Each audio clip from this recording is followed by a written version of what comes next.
Welcome, everybody, to the first edition. Welcome to our Steel Download Podcast, Episode 1. We have a very special guest here, Mitch Lyons, played for the Atlanta Falcons and the Pittsburgh Steelers in a wonderful NFL career. Great to have you today. How you doing? I'm doing great, Dan. Nice to be here.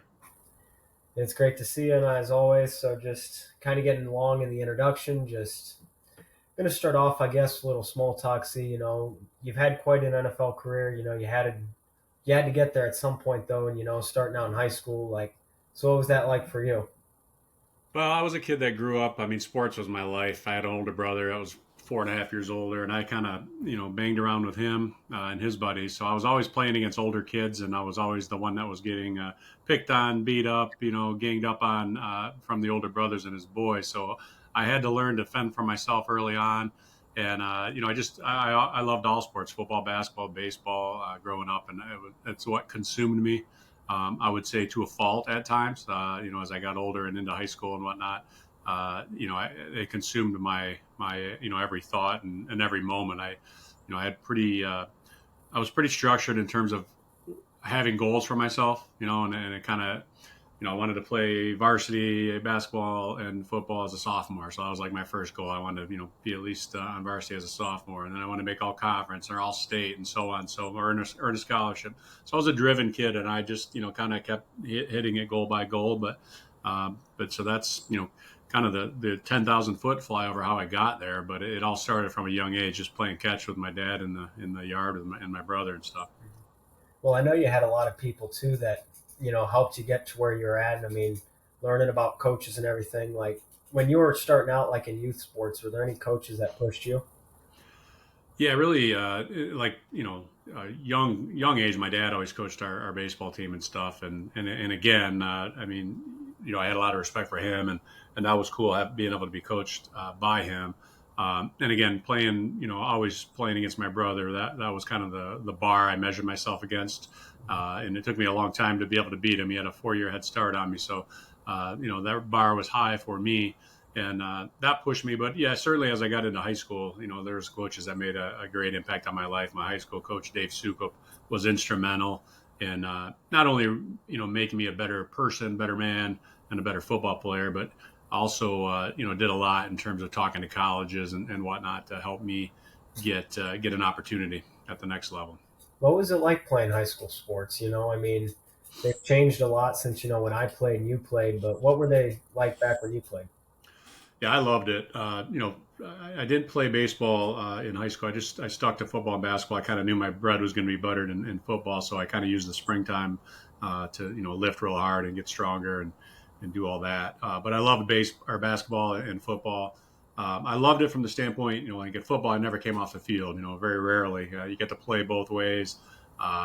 We were a part of a good program that had high expectations, and it allowed me, and it had a really great weight program, which I remember from the time I went to Forest Hills Northern, and from the time I moved in as a seventh grader into that school system, they had a very ahead of their time weight program. So, I kind of looked up to the older guys, and I'd go up after school and lift, and the high schoolers were finishing by the time the middle schoolers showed up. And there was a lot of a good culture there in terms of older guys helping younger guys. So that kind of helped me get a good path in terms of learning what it took to get gains in the weight room and apply that in the seasons on the field. But I soaked it up, man. I loved football and basketball in high school, and was able to play with some great players. I mean, played basketball and football my sophomore year with Steve Scheffler, who later went on to be a Big Ten Player of the Year in basketball at Purdue and played 7 or 8 years in the NBA as well. So Steve was a guy I hitched my wagon to as a young player, and I would train with him in the summers and stuff. We'd be pushing around his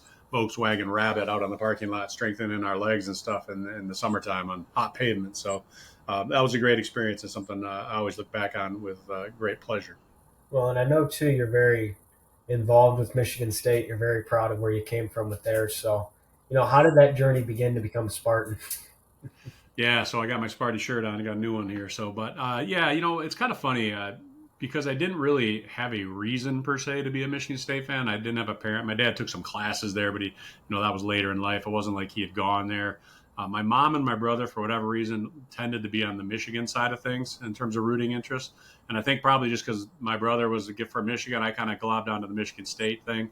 And so along with that, I mean, you had a 19, I was born in 1970. So, in 1978, MSU football was pretty good. Kirk Gibson, senior year, later went on to Major League Baseball glory. But he was a pretty good football player. Would have been a number one draft pick in football if he declared for, to play football. But he let people know he's going to play baseball. But he had a great year that year. And then a year later, Magic Johnson, was leading Michigan State to an NCAA championship. So that definitely kind of got the hooks in me as to being a State fan. So I grew up a Michigan State fan, but I actually went to more Michigan games, football and basketball, as a kid because my best friend in high school was a Michigan fan. His dad had season tickets, and I was kind of a tag along for a lot of those games. And so 1986, Jim Harbaugh's senior year, quarterback in Michigan, I probably saw 5 or 6 home games that year. Went to a lot of games, basketball games at Chrysler Arena. So even though I grew up a State fan, I had a lot of exposure to U of M prior to the recruitment process too. And so, what was your recruitment process like get going to Michigan State? Yeah, so that was a little different than it is now, right? Everything starts so much earlier now in terms of just talking to kids and getting commitments and all that. I mean, I started getting letters as a sophomore, which was cool. Kind of the form letters that went out, getting on their radar. But I had the good fortune of going around, like I mentioned, Steve Shuffler. I went around. I remember visiting Michigan with him, kind of tagging along on his visits, right? So I got an opportunity to meet some of the staff there, um, and then Western Michigan actually was the school that first really started pushing hard early on, and ended up being the hardest call to make when I ultimately decided to go to Michigan State. That was the hardest call I had to make, to tell them I wouldn't be coming to Western. They really were recruiting myself and Tico Duckett really hard. We ended up both going to Michigan State, but they were really, they had an upcoming program and they really wanted us, and they kind of sold us on the fact, hey, come here, you'll be a big fish, and we can help get this program to the next level with you guys. But at the end of the day, I grew up a Michigan State fan, and they were having a pretty good year that year as well, going to the Rose Bowl in 1987, season 88 Rose Bowl. But it's kind of an interesting story. So I visited Michigan on my official visit. I went down on a Friday night after playing a basketball game. Went down, hung out Saturday with the guys, the team and whatnot, and got up Sunday morning and was led into Bo Schembechler's office. The legendary coach, Bo Schembechler, opens his door, shows me to his couch and closes the door behind him and sits down next to me. He says, son, what'd you have on the ACT? And I said, Coach, I had a 27. He put his arm around me. He said, son, you owe it to yourself to be a Michigan man. So here I got this legendary coach telling me I owe it to myself to be a Michigan man. I walked out of that office thinking I was going to go to Michigan. My dad takes me from that meeting to Metro Airport to put me on a plane to Colorado, because I was visiting University of Colorado in Boulder. First time I'd ever been on a plane in my life. Scared of heights, hurtling down the runway, white knuckling it, grabbing onto the armchair, chair of the arms, or what I'm trying to say, the chair of the arm, I guess, or arm of the chair. Sorry. And anyway, scared to death. Fly out there, see mountains for the first time. Boulder's beautiful. They're in the middle of having a really good season, a good program. Coach McCartney meets me at the airport when I land, as he's on his way out to recruit, because it's a Monday. It's kind of an odd time, but I was out of weekends. So I visited there on Monday and Tuesday, have a great time, leave there thinking I'm going to be at Buffalo. And I land in Grand Rapids, Michigan, to get back in time for my Tuesday night basketball game. And I come off the plane, and my Michigan State recruiter, Coach Beckholt, just happens to be sitting there and says, hey, Mitch, how'd your trip go? How'd your visits go? And I said, Coach Beckholt, what are you doing here? Well, I had to catch a plane here. And I go, really? You drove all the way from Lansing an hour down the road to catch a flight from Grand Rapids? That's interesting, considering Lansing's got about the same size airport. But smart move on his part. Made me really say, all right, maybe I better take a step back. And ultimately, I decided to go to Michigan State. My brother was there finishing up, his 5th year of schooling as well. He ended up going to Michigan State, even though he's a Michigan fan when he was younger. And he was a State fan, obviously, ever since. But, as a 17-year-old impressionable kid, there's a lot of forces at play there. And I certainly experienced some of that. Well, Michigan State, too, treated you very kindly. And about Bo and all that, I never knew that. That's really quite the interesting scenario. I didn't know, too, that Colorado either was like, you had a lot of schools that you could have gone to, and you chose Michigan State. Yeah. Michigan State, Colorado, Indiana recruited me pretty hard. Western as well. I had other schools, but those were going to be. And then Indiana, I kind of narrowed it down to Michigan State, and I was going to go down to Indiana, but really the reason I wanted to go down there was because Steve Scheffler was playing, Purdue was playing Indiana that day, and my plane ended up getting delayed where I was going to miss the game anyway. And I said, you know what, I know I'm going to Michigan State, so I ended up canceling that trip and didn't make my recruiter too happy. But I said, listen, I'm just being honest with you. I've narrowed it down to these two. You're not gonna sway me at this point. So I did get some late interest from UCLA, which I was somewhat interested in taking a visit just because I had never been to California. And, I literally only time I'd ever left the state of Michigan prior to that trip to Colorado was, maybe a trip or two to Sandusky, Ohio to go to Cedar Point Amusement Park. So that really, football opened my world up to as far as seeing different states and, having a lot of different experiences. Right. I remember seeing recently there was a post you had where you were in film with Michigan State, and then you got called on and you raised your hand, and then you found out you were starting. So what was the whole story behind that? Yeah, it was just kind of a situation where when when I came to Michigan State, I redshirted my first year. There was three other tight ends in our recruited class, so we knew that we weren't all going to be staying at that position more than likely. One of them got moved to the line pretty early in our season or in our first camp, but the other three, all three of us stayed as tight ends our whole career, which is pretty rare. All scholarship tight ends, and so going into that second year, I knew I wanted to. There was a starter, and then a kid a year ahead of me that was kind of slated to be the second tight end. So I knew I wanted to beat out those two guys ahead of me and be that third tight end in that, in the first in that class. And I was able to do that my redshirt freshman camp. And about midway through that year, I sprained my knee in practice.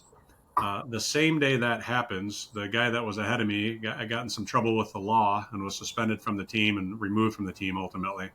So here I am, would have been my big break to move up to number 2. Well, number 4 jumped ahead of me because I was injured that week, and to his credit, he did pretty well.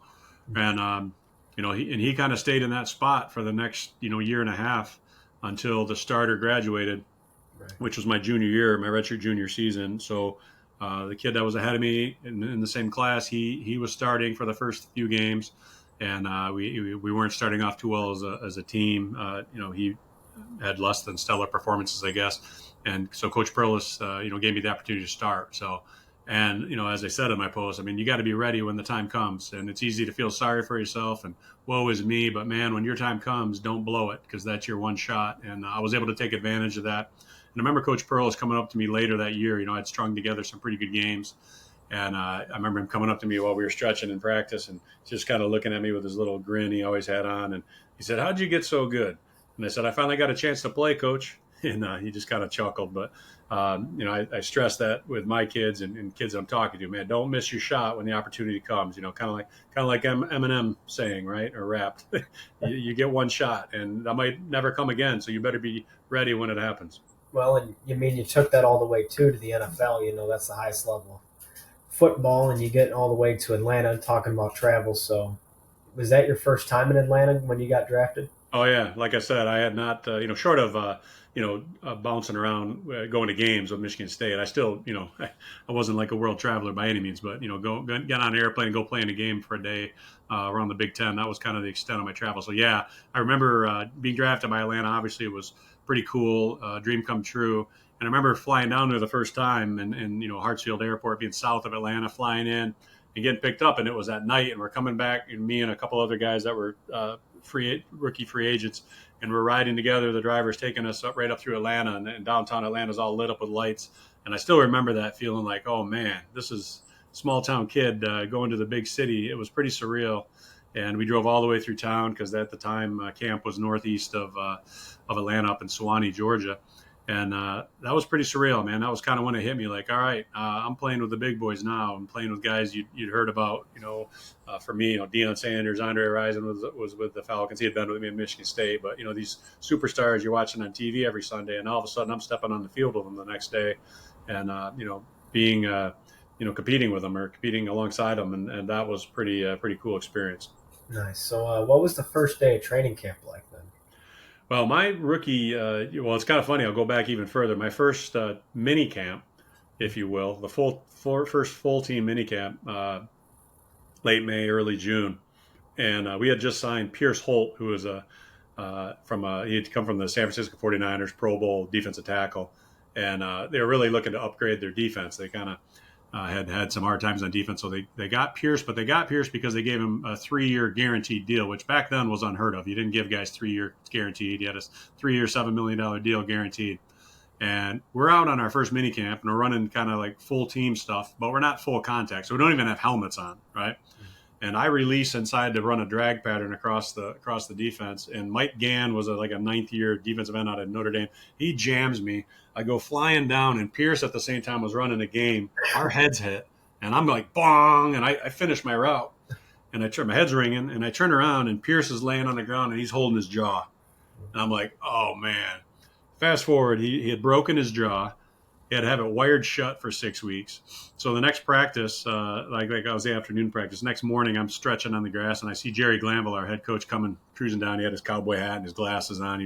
He was a crazy guy, but he comes walking down and says to the old veteran next to me, he goes, hey, the guy's name was Badger. His nickname was Badger. Hey, Badger, what round did I draft car 86? And he always called you by your car. He'd call you rookie or your car because he drove race trucks. Jerry Glanville raced trucks in the off season. So he'd call you by your nickname if you had one, like Badger, or he'd call you rookie if you're a rook, and he'd call you car, whatever your number was. He said, what round did I draft car 86 in? The 14th? Well, there was only 7 rounds then. So he's joking around, and he comes walking over to me. He goes, you just broke my $7 million man's jaw. He goes, you do that again, you're going to be on the next bus out of here. I said, well, thinking to myself, well, maybe if we'd had helmets on, that wouldn't have happened. So from that point on, we had helmets on every practice. So, but going back to my first camp, your original question, training camp in Atlanta in 1993 was unbelievably hard. It was 30, I think they had 36 straight days of over 90. The heat index was typically over 100. There was pretty much every day we had to come off in the afternoon because it was too hot. We'd go back and we'd go inside.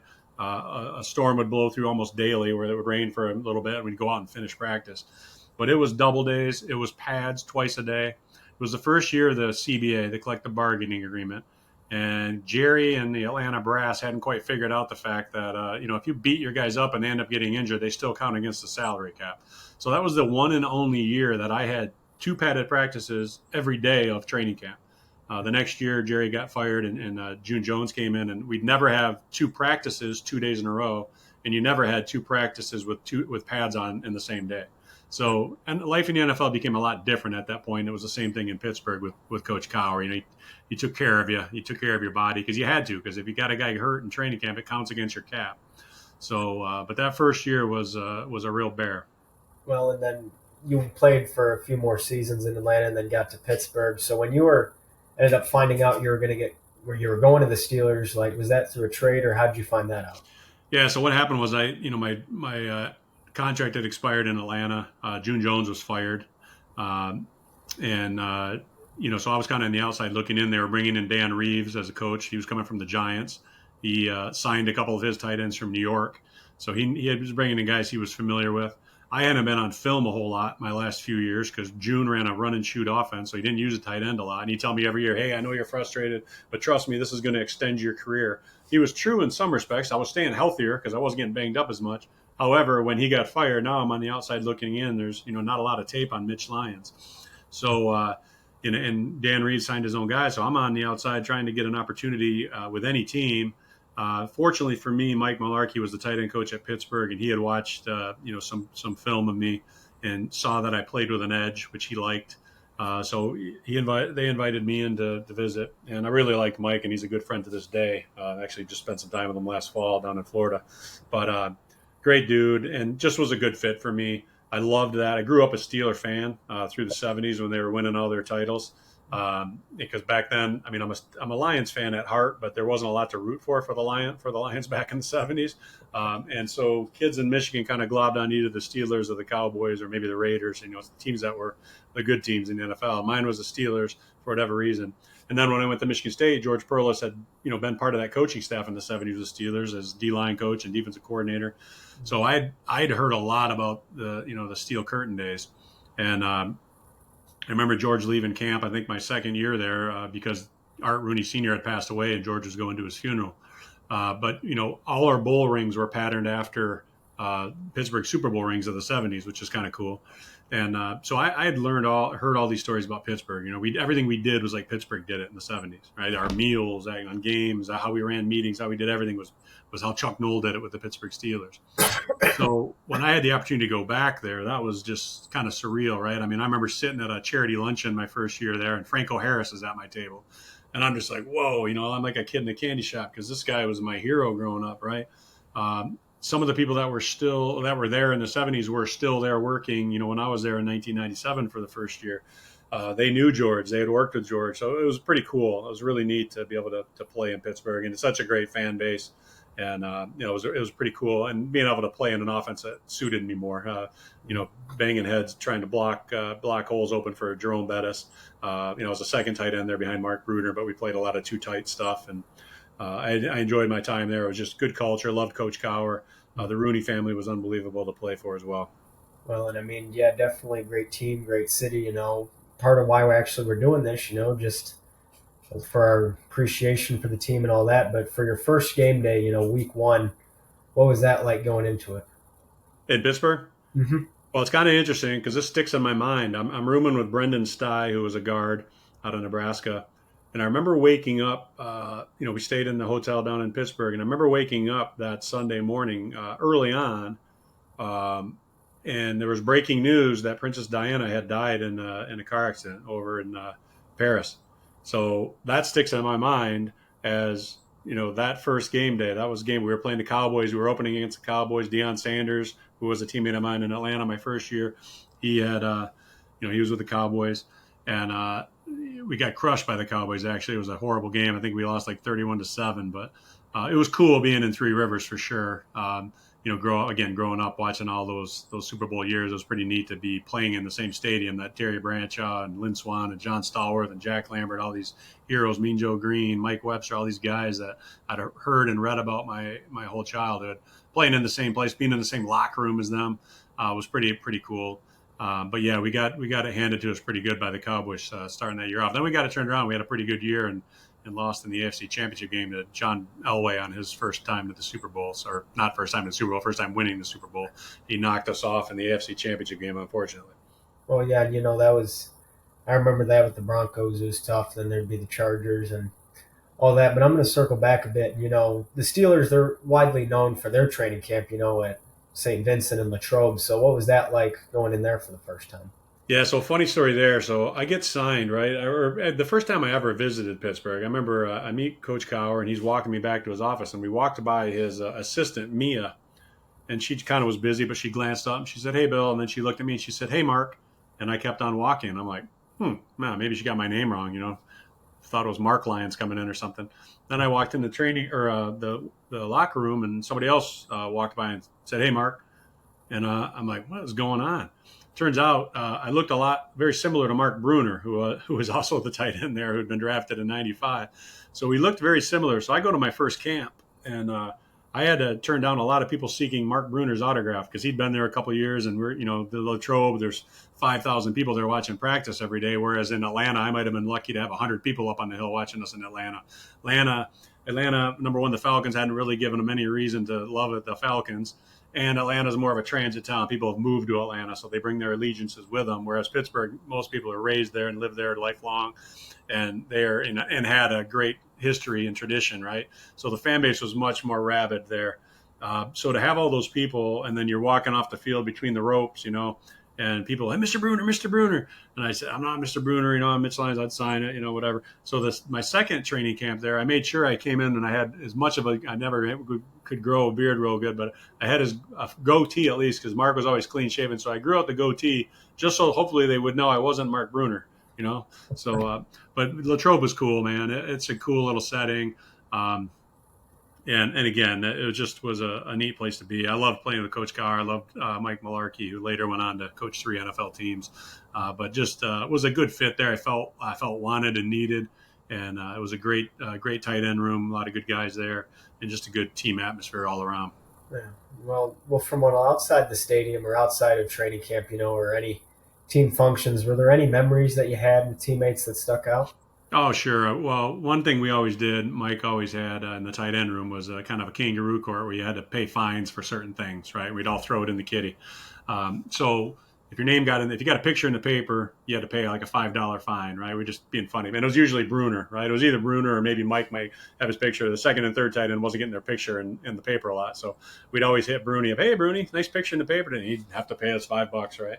And, or if if you had if you had a penalty or you missed an assignment, you had to pay a fine. So we'd add that up all the year, and in some games, Mike would, hey, it was $1 every time you were on your guy at the whistle, and then if you gave a violent shove, it might be another 50, depending on the game. It might be another $1 if you give a violent shove at the whistle.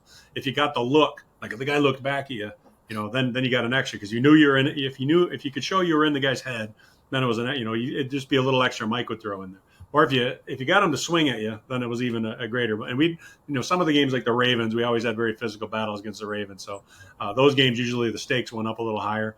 But bottom line is we keep that whole pass money or put money in the hat or in the bucket or whatnot, and then we go out and have a nice dinner at the end of the year, which was good. I missed my last dinner because I blew my knee out my last year. That was the end of my career, so I missed that final dinner unfortunately. So I feel like maybe they still owe me a steak, but.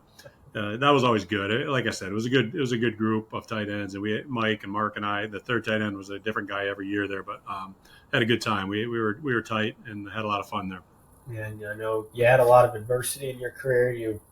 You jumped through all of it. You kind of said your knee, it kind of just gave out, but you started to kind of think about a life after football. Like what did that kind of look like at first, and now you run a retirement firm and you work all that. So kind of like how was the process of all that? Yeah, I always saved my money like it was going to be my last year, right? I'd always figure out, okay, I've made the team this year. All right, I'm going to save X. I'm going to have this much amount at the end of this year, because I always assumed each year would be my last, and I knew I'd be right eventually. And fortunately, it took 7 years to get to that point, but eventually the end came with a pretty hard hit that devastated my knee out in Kansas City against the Chiefs, and I knew it was done at that point. Because that was a significant injury. And so, I'd had some rental properties and whatnot, and I didn't, that I had back in Grand Rapids, my hometown. Came back after my playing days, quickly figured out I didn't want to do that the rest of my life. I got talking to a guy or two that I knew from Michigan State, and got introduced to the financial planning world. Decided to move forward to that and really never looked back. And then, since I've built my own firm, MitchLyonsWealth.com, and I have a lot of my kids that work with me, some non-family members as well. But, we're building a family business. And a lot of what I learned in football, though, carries right over into running a business, creating a plan, executing that plan for your clients, executing that for your business, for your team. So there's a lot of parallels there, which has been fun to work through that. Again, working with my kids, they have to answer the phone when Dad calls when he works together. So as opposed they maybe don't if we weren't working together. So it's good in terms of that. But we're a virtual firm. COVID kind of changed the whole world, and we jumped on that early. And so I've got one son living down in Florida. I got one on the east side of Michigan, over by Detroit. I'm on the west side of Michigan, and so we're able to work with people anywhere. And we do it all via Zoom, and we're able to help people what I call create retirements of steel. Right, I wrote my book Retirement of Steel during COVID, and then so we offer that. People could get that free on our website as well. And then a documentary I was involved in, the Retirement Deception, which I'm a featured expert in that, which kind of highlights some of the pitfalls of retirement. And people can get that for free on our website as well at MitchLyonsWealth.com. But it's different. I always say, people ask me what I miss about the NFL. I say I miss Sundays. I don't miss Mondays. Not waking up sore on a Monday is a good thing. And I find I don't have as many back issues when I stopped running into people for a living. So financial retirement planning is a little easier on the body. Well, was there anything when you came into retirement planning that you expected and didn't go your way? Like, were there any things that you didn't expect? Or? Well, what attracted me to it initially was that I didn't want to go punch a clock and get trade dollars for hours or trade hours for dollars, right? I wanted something that I could. There wasn't a limit on what I could earn. I wanted to be able to be competitive, right? I tend to be a little competitive. That's what got me to the NFL, and I wanted something similar. That hey, there's not a ceiling on what you make, right? I'm not limited by an hourly rate, so to speak. So that's what we've built, what we've been able to build with Mitch Lyons Wealth is, build a team of people that I can help them all be successful, and then in turn the company's more successful by helping other people grow their practices, and being able to help people things that being able to help people plan and secure their retirement. The thing that I probably didn't expect as much as it's hard to get traction in this industry, right? Your biggest issue is, getting in front of people. And I was blessed that I had a pretty good network of people that, through Michigan State and just from being known. I mean, being known, as playing in the NFL, that helps you get in some doors. You still got to be able to close a deal though, right? So making sure you're knowledgeable and you can exude that confidence. I always tell my team, people are buying your confidence. They're not buying products. They're buying your confidence and knowledge. And they're, they don't know which way to turn. And that's what we try to, bring to them is, hey, confidence that we can help them get the job done. And, so that initially, that's probably the biggest thing I tell people. And when they come to work for me, I say, listen, we figured out how to put you in front of people. We have the marketing that people are responding to, whether they're ordering a book or movie or responding to ads. We can get them on people's calendars. Now they've got to be able to help them and be knowledgeable and confident to help them get where they want to go. Well, and moving with that, were there like starting this or playing in football? Were there any like major role models that you had? Yeah, I would say, some guys that, going back to the NFL, guys that I just appreciated the way they went about business. And one guy in particular, Clay Matthews, not Green Bay Clay Matthews, but Cleveland Browns Clay Matthews, who is his dad. He played his last 3 years in Atlanta. And he was a guy, he lockered next to me, and I got to know Clay pretty well. And I just really, really appreciate it. He played 19 or 20 years in the pros as an outside linebacker, which is just unheard of. And he was meticulous. He was fortunate. He was blessed in terms of keeping his health, but he also was meticulous in how he took care of himself. He had the body of a 25-year-old when he was playing as a 40-year-old. And it was just, and he was humble. He was great, but he didn't act like he was a big cheese. He was humble, carried himself well. The other guy that stuck out to me like that was Bobby Hebert, who was our quarterback in Atlanta. My first year was a starter, and then he was a backup the next 3 years behind Jeff George. But Bobby was a guy that made a lot of money, but you would have never known it by the way he carried himself. And those guys are guys I always looked up to. Mike Mularkey, my coach in Pittsburgh, it's a guy I thought very highly of, the way he treated people, the way he managed people, coached. He treated you fairly and with class, and he continues to be that way today. And that's why I consider him a good friend still. Coach Cowher was a guy that was, he'd always say he didn't, I'll treat you all fairly. I won't necessarily treat you all the same, which I think is a curious thing to say, but I get what he's coming from, right? Some guys need a pat on the back. Other guys need a kick in the tail, right? Mm-hmm. So, he would do, and he'd be fair. He'd be right up front with you, but, you might get treated a little differently, but it's fairly. And so I always respected Bill a lot for that as well. Well, and I know you're traveling a lot now too, like, keeping up on LinkedIn and all that. And then just, with your playing career, you're traveling a lot. Now you're traveling as well. So just kind of that aspect of things, like what's it been like for you? Well, that's the nice thing about, this business is it is flexible, and being a virtual business, I can work from anywhere with anyone. So that's kind of nice. We're empty nesting it now. Our youngest daughter is off playing college basketball at Ferris State University. Mm-hmm. So Mom and I have my wife Angela, we have a little time to ourselves. So we're able to travel a little bit. And that's been fun. We had a crazy June where we were out in Vegas watching Kenny Chesney at the Sphere, came home for a couple of days, and took all the kids to Nashville for CMA Fest, which was a blast, and then came home for a couple more days and went off to Alaska for 2 weeks. And I'm able to do that. I can work from my computer a little bit and yet still be plugged in, but be able to experience some things that maybe I wasn't able to earlier in life. So that's been a real joy. We're grandparents now. We got a 4 and a 1-year-old, so we're enjoying that as well. Our oldest daughter's got a couple boys, and her husband works for me as well. So we're blessed, and hey, we like to travel, so that's something we try to do. You're not promised tomorrow, so go out and see the things you want to see while you still can.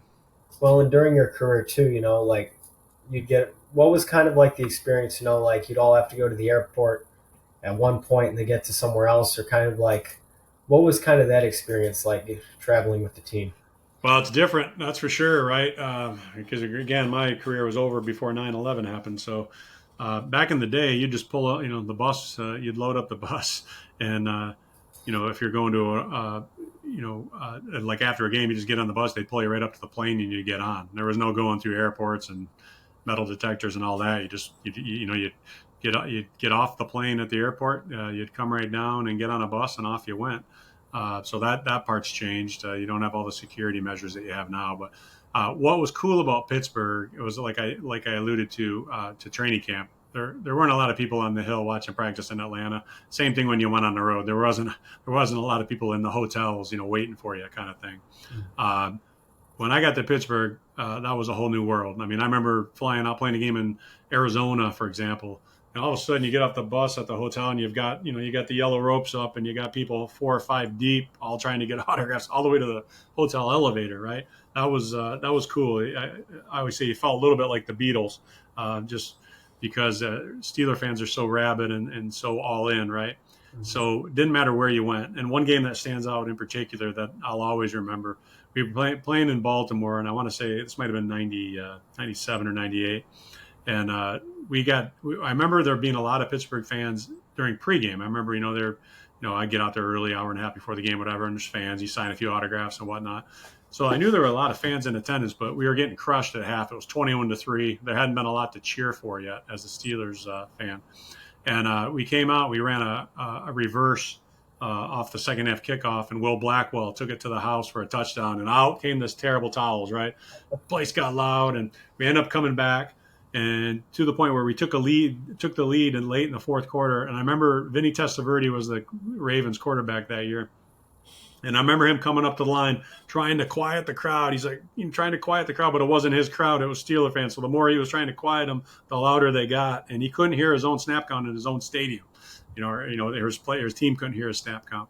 So that was amazing. I mean, the Steelers are just the fan base is just awesome. And I run into fans. I was on a cruise in Alaska, and I run into a couple of Steeler fans, or in the airports, you see people wearing their gear, and I'll tell them, hey, you used to play for the Steelers, but they always want to engage you and talk about this or that and get their picture, and it's pretty cool. It's fun being part of that fraternity. Well, and I've heard too that a lot of players have their own, rituals or superstitions or things that they like to do on a game day. So from that Sunday morning to whenever you played, what was that like for you? Yeah, for me, I mean, I had I'd have my pregame music I'd like to listen to, to get pumped up, whether that was a little Guns N' Roses or Metallica or whatever, right, to get you in the right mood for a little NFL game day violence. But so there was that, and then really, I just was kind of low key. I just focusing on the game plan and visualizing, going through the game sheet as far as the game plan and kind of going through each play, seeing it in my mind's eye, envisioning it before it happened, right? So that was a big part of it. And just kind of the calm before the storm, and then get out there and catch some balls from your quarterback a little bit, maybe an hour or hour and a half before the game, just to kind of get the feel of especially if you're on the road, just get the feel of the stadium and the turf and all that stuff. But it was a cool experience, man. Like I say, for 7 years, I got to live my childhood dream. It was a great chapter in my life. The page has turned and then some. I mean, I've been out of it a lot longer than I was in it, for sure. So, but it's a great thing that I look back on with a lot of reverence and pride that I was able to do that, and fortunate and blessed enough to be able to do that. Well, and you played too with a lot of notable like names. You played with the Bus, you played with Deion Sanders. So just kind of seeing like the more like side that not a lot of people see. That had to have been great. Yeah, I mean, I always tell people like Dion as a teammate, and he didn't play until the sixth game my rookie year. We started off 0-5. Dion's playing baseball. They finally lose in the playoffs. The Braves lose on a Tuesday. We have a Thursday game trying to get off this 0-5 start. And the buzz in Atlanta was, hey, is Dion going to play this week? I'm like, how's he going to play? He hasn't even been to a practice. He's been playing baseball. I show up Thursday for the game, and Dion's whole uniform's laid out in front of his locker. His helmet is in the shape of a man. His jersey, his pants, his socks, his wristbands, neck band, whatever. And so I said, well, I guess he's playing, and he did. He came in. He didn't start, but they put him right in, and he played nickel for us that game. And we ended up beating the Rams, and we ended up winning 6 of 7 games. and had ourselves in playoff position even after an 0-5 start. We were 6-7, but our last 3 games we were playing the 3 worst teams in the NFL. And if we won them all, we make the playoffs. We lost them all. Jerry Glanville got fired. So it didn't go the way we'd hoped. But Dion was a very, very cool, good teammate. He was actually a lot quieter and laid back than people probably think of in the locker room. I mean, he's got that on-field persona, but he was pretty chill in the locker room and a good dude. Boss was a great guy. I mean, Jerome was a great, great guy. And, like I mentioned earlier, Bobby Hebert and Clay Matthews are a couple of my favorite teammates. But generally speaking, some good dudes across the part. But you had your guys that maybe weren't as great a guys either. Well, and too, it's impressive as well because both Atlanta and Pittsburgh in the '90s, they had dominant defenses, and you played offense, but still, making your mark on the offensive side of the ball and still being able to stand above all else and just see how it went. Yeah, so I mean, again, I mean, I was a tight end. I wasn't a pass catching tight end. I think I had 39 catches in my career, in over 7 years. But I was a blocker. I knew where my bread was buttered. And Glanville brought me into Atlanta because he wanted to start running a tight end more. So I played quite a bit my rookie year, and during that winning streak, I played even more. So that was good until it wasn't good. When he got fired, June Jones got the head job, and he was a straight run and shoot guy. So I knew that wasn't real great for my play time, but. No regrets. I mean, certainly some good came out of my time in Atlanta, but I did enjoy my time in Pittsburgh more so just from the ability to be more part of the offense. Well, were there any spots in Pittsburgh that you like to hang out, or go to eat, like Eaton Park or anything like that? Yeah, man, I didn't. I always rented. I always rented a house because I'd go back home in the off seasons. Because after my 3rd season in Atlanta, I bought a home in Michigan. So, and at the time, I had 2 young kids. My first year in Pittsburgh, our second son was born, and he had some health issues where he needed some open heart surgeries. So we didn't venture a lot from home in those 3 years. We did some stuff. I mean, I always liked, downtown was cool. Up on the Mount Washington was cool. I liked up there. I mean, that's can't beat that view. I always tell people, I say, man, if you're going to Pittsburgh, get up there and just look at that where the rivers converge and see that from that perspective, because that's pretty cool. But I lived in North Hills my first year, and then Wexford and Cranberry. Each year I got a little further out. But I would generally, every year I did. Somebody would get cut that year, and I'd just take over their lease and rent their house from them, give them a break, and keep their payment coming, and then I'd just after the season I'd go back to Michigan and I'd bounce back and forth as needed, going back and forth with mini camps and OTAs and all that stuff. Well, and I mean, looking back too, there's a lot of things that you did, maybe things you wish you'd have done different. Is that the case with you? Is there anything you wish you'd have done different? Whether in college or in the pros?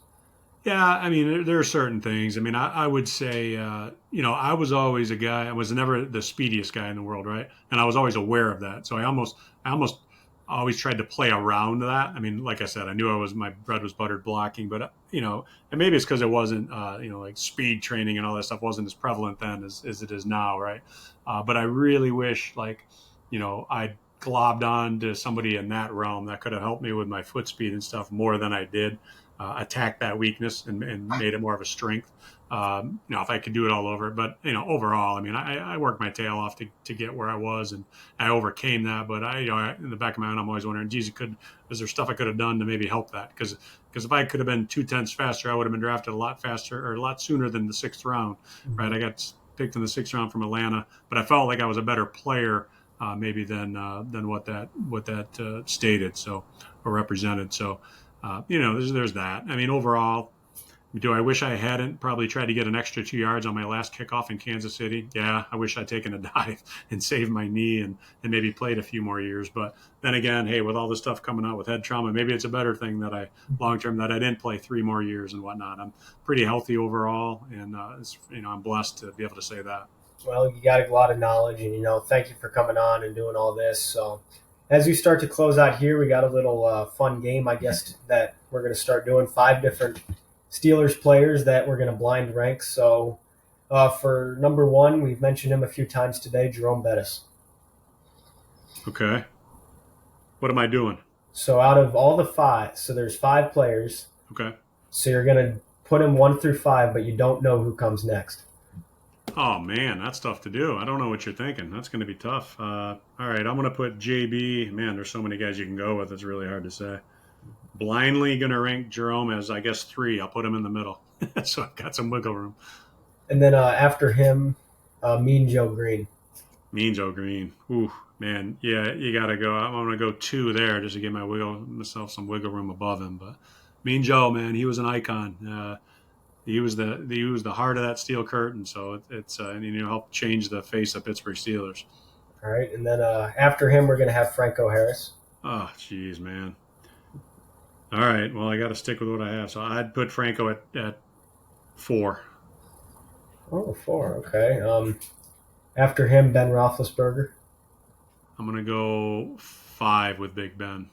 All right, and then that puts your number 1 is Joey Porter. Oh, see, that's hard. That's hard to do, man.